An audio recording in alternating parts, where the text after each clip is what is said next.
mà lại chân tốt để in lộc mà phun kịp cân tình chia xì xì chụp na lắc à lùng lộc na cái sang bị chu bên tí cô sẽ thao thiang hình cân châu ni à xì chu lộc na chu đai để in chút bị khó xì lâu cha Hallelujah tí na bu in cân làm bị về le te ko pun asilo tu lungop na tu sumin chupi ko asilo ating chau tu tu sai se le mo thang chet lai zong pha nin chi un lo lam thiam rong asilo boy pa kan thang chat a si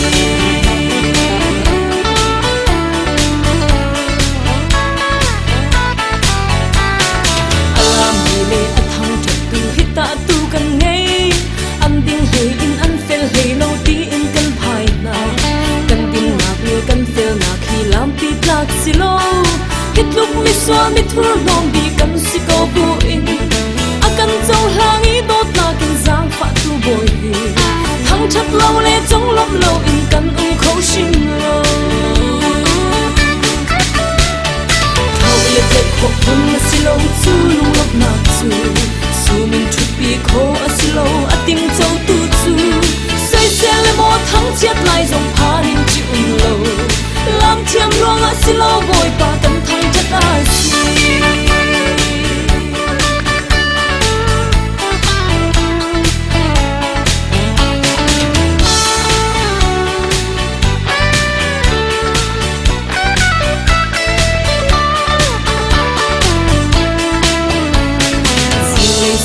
lam pa kwa long si e ati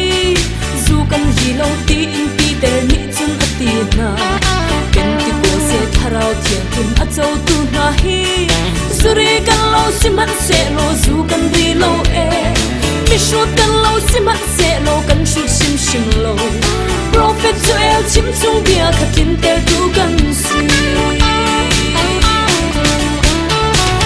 le te ko pun asilo chu lung lop na chu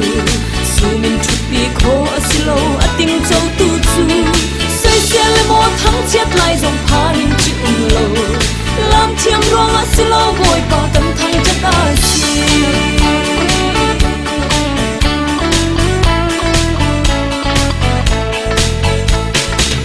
le ram chan min lak a tu khal pa devi siang pa shame chutok chung a boy pa ni a chia mo kan na boy pa chung thati in alam e hit luk mi swal shem na tuan in a thi ding minum thi na chung in akan chua I avan chudan a siang pa shang fa a chia tu chu thang chat chi nu si